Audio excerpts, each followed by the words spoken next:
Okay. Hi, everyone. We are here to talk about Yes Chef. I don't have physical copy, but a little on my Kobo, digital art there. Before we dive into Yes Chef, which is very hot, hotly anticipated and hot, romance coming out. Did it already come out?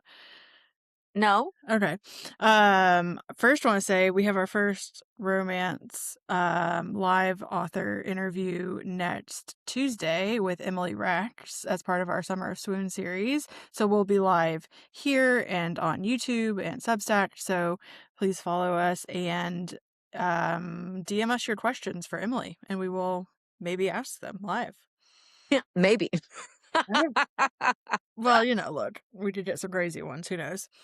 Um All right, yes, chef. So we have both read it and we both have thoughts. I am sorry, I have something in my I was like, eye. "Are you okay? It No. it looks like you're struggling." Oh my god, I don't know what is in my eye. But you want to kick us off with your Yeah, I can kick us off. Okay. So we both got access to the e-arc of Yes Chef, which we both read on our Kobos. So like shout out to us and Kobo, I Yes. guess. Um and we wanted to pop on here to talk about it, to have like a nuanced conversation about this book because I think that overall we enjoyed it. But there were a couple of things that we wanted to chat through because there were a couple things that didn't quite I'll speak for myself, that didn't quite land for me. And so while I overall enjoyed the read, I thought it was fun, it was light, it was breezy, there were a couple things that I think I wish I had known going into it. Okay, let's talk about the good first. Like, what did we like Yes. about it? Yes. So I know you texted me like right after you stopped it and you were like, what did you say? Like you were charmed or something? Like it was. Oh, I was utterly charmed. First of all, if you're gonna start the prologue of a book and it's a book about a chef and you call it an amuse-bouche, like I'm in. Yeah, I Okay, I love the chapter absolutely titles. loved the chapter titles. I thought that that was a perfect title for a prologue. And so I thought that that was a really clever way to title chapters. But beyond that, I was utterly charmed by Poppy. I thought that she was like a really fun, really sweet character. And I get that she was she was fighting to get people to recognize like her depth, her worth in a world where she felt like she wasn't recognized, she wasn't seen. Mhm. As someone who also has ADHD, and I think that ADHD can present in women really differently than it does in men, and you can often be described as like scattered and things like that when really you're like, no, I'm just trying to like wrestle life because executive functioning can be really, really hard. There's a lot of effort that goes into that. And I could go, down a rabbit hole about, like object permanence and like all of these other things that come along with ADHD. But the way that she was written, one, I thought was charming. But then two, I thought it was very real to my own experience in some ways as a woman with a later, like an adult diagnosis of ADHD. And so it was really nice to see that sort of representation in the book. Um, yeah. I mean, I was similarly charmed right away. I think I was really excited about this book because I love anything relating to food basically. And so like reality TV shows around food like Top Chef and Next Level Oh, Chef. hell yeah. This book is for the Top Chef girlies. It is Yeah. 100%. Yeah. And so like immediately love that. Like you said, love the chapter titles. I was drawn in by Poppy's character. Um Although, yeah, it's interesting to hear you talk about the ADHD component to it because at first I felt like at first I was like, is she gonna be really stereotypical, like blonde, like how she was described felt kind of like Mm. I don't know, stereotypical like influencer with blonde hair, blue eyes, like I don't know. At first I was a little wary, I think, so I wasn't immediately like drawn in by her, but as the book went, I think I was more. The main male character, I felt well, we'll get to that. I'll get to that later. Um, and I generally felt like they go from New York City to, like, a small town in Florida, and I thought the setting was really well done in Florida, like, Mm-mm. it felt like you were there and, you could, like well, I could, like, feel the humidity, maybe because literally can feel the humidity, but, like, it just Yeah. felt brought to life, and I loved the idea of this restaurant that was gonna be, like, revitalized, like, I just felt like, "Oh my gosh, can I get there and, like, pick out the, like, interior decorating stuff," you know?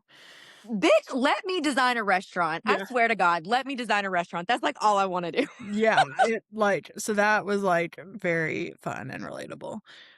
Yeah. Um, I think that with the setting being in like small town Florida, South Florida.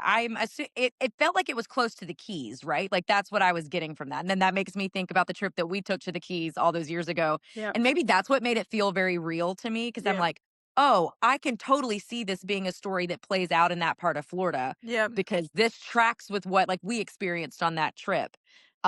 But there was part of me that was also like, are the Florida Keys just kinda like the Mississippi Delta with water? Like, that's kind of what I felt like, this, like, small town, kind of rural. We don't think about rural areas being coastal, but yeah, they absolutely are. yeah, And so I think that the setting was part of what I found really charming too. A houseboat? Yes, please. I mhm. wanna live on a houseboat. Yeah, the alley So cute. cat that gets adopted, like. I see, and that's also something that I really resonated with. I'm like, I 100% would have seen that cat. I would have scooped it up. It would have come home with me and it would never leave again. Yeah. I this bothered me the whole book. I mean, I guess her family's so rich, it didn't matter, but they made it sound like hopping down to that restaurant was just like I mean, I guess it's because they were so rich, but it was, like, weird to me. Easy. Yeah, how they talked about it sounded like they were going around the corner to the restaurants, like, "You guys are going from New York City to, like, South Florida, that feels like" anyway, it Yeah. bothered me. I was like it really sounded like the restaurant was around the corner. Yeah. And I was like, "No, this is, like, multiple states away." What else? I mean, well, I'll get to what I didn't like about the spicy scenes, but I will say some of the spicy scenes, like, they were well done in terms of, like, a lot of tension build up, And I think that that's important. Like, you cannot just dive right in. There has to be tension. yeah, And not tension in the scene specifically, but tension from the beginning of the book in the relationship between the couple that builds up to the spice so it feels satisfying when you get there. And yeah, I yeah. felt that that was true. Yeah, I agree. Um, anything else positive we wanna mention? I mean, Like I think that folks will enjoy this read. I thought that oh, it for sure. was really fun. The premise is fun. I'm a sucker for I think that this is like light enemies to lovers. I don't really think that they're really enemies, but I like an enemies to lovers storyline.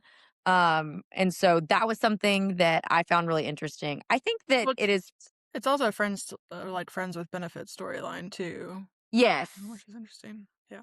but they're not I think that there are a lot of like compounding tropes Yeah. happening in this book. I think that the setting was well done. Um I mean, you say it was light, and I think it was. I do think it, like, had some depth in terms of some of the themes it talked about, and, like, yeah. it definitely, like it wasn't just fluff, it had backstory and, um, you know, characters had been through some stuff, and, like, so I thought, like, it was interesting to learn more and more about the characters, and, like, it did have some meat to it, it wasn't just fluff, but I agree, like, I think this would be a fun if you're going to the Keys this summer, you could definitely, Right. like, bring it I'm not along. saying it and I don't think that light equates, like, inconsequential. Like, that's not what I mean when I'm saying light, but I do think it's like a beach read. I think it's something that would be really fun to read by the pool. Yeah. Um, yeah. Okay, what we didn't like as much, at least. So, in general, that I don't love a miscommunication trope and I don't love a third act breakup, which in general, like, that's what most romance actually is. So you would think that as an avid romance reader, I'm just frustrated all the time, which the answer would be yes. Um, But so, like, those elements are present. Those are elements that I expect. But, like, there is something particularly frustrating to me about a man who just needs to go to therapy.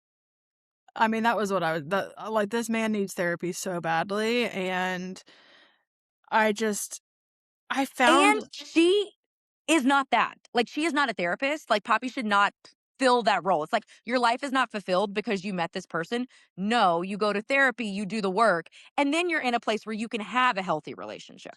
right, right, and when you hear more about his backstory, like, he was an orphan, right?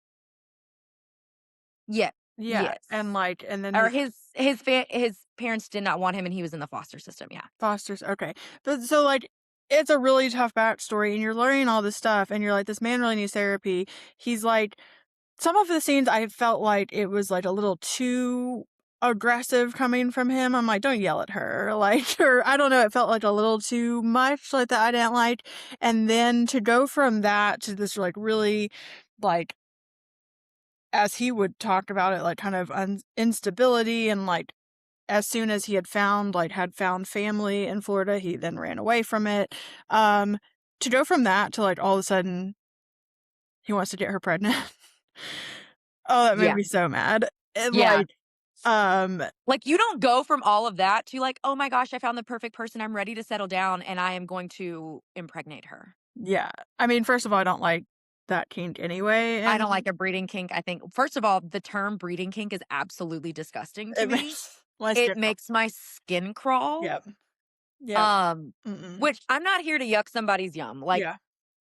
but for me, it's a no. Yeah, it's a no. But especially in the context of someone who, like, has Mm, been running from all these things and then all of a sudden is like, "Oh, yeah, now I'm right. Now let's settle down and have kids." But I don't know, it didn't that art didn't fully make sense to me, and, um, I don't need, like I don't want a character to be perfect in any way, but there seemed to be, like, not a lot of I don't know, I think you're right how you said, like, he was looking to her as, like, the answer to all his problems, which, yeah. like, one person cannot be ever. Right. Right. Like, let's be so for real about that. Like, no one person in your life can be all things. That is why friendships are so important. And Mhm, so, like, if you have a romantic partnership, there's a lot that can come from that. And like, that person cannot be mhm. everything. Yeah, That is why friendships are so important. yeah. And it it gives me pause when characters are written like the other person is going to fulfill all of these needs because that is not reality. I think that's also why the romance books that I love the most are romance books that have fully fleshed out like friends and side characters that really help fulfill this like very full fleshed out life of the characters. Now And so I did really like what was her name? Like, she was, like, Key, part what? Key, Is she, like, the one who's, like, part of the found family of him, but then she becomes friends with Poppy? yeah, Okay. I don't her know. name's Kiara, right? And they call her Key, Got it. Yes. I think. I liked her as, like, a character and, Yeah. But um I guess here's my thing. And he spent his entire life running. Like, whenever somebody got close to him and it was starting to feel like family and he felt like it was gonna drop away, he runs, which as, like, a character arc, I do understand that, Mhm, hence why he needs therapy. But, like, you don't go from that to all of a sudden being like, "I've met the perfect girl, and now all I want is a family." It would have made more sense to me if because of his background, he in his head, when we are, like, in his POV, we see him just desperately longing for family, like, desperately longing to belong, and then if he's moving into, like, "I have found this person, I wanna create a family, like, I wanna create stability for a kid that I didn't have," then that would make sense. mhm. But that's not what he was thinking. That is not what is it was in his head. Yeah. He was Yeah. just like, "Run, run, run, run, run, run, run," so it doesn't make sense that you're Yeah. like, "Okay, roots, let's put him in the ground."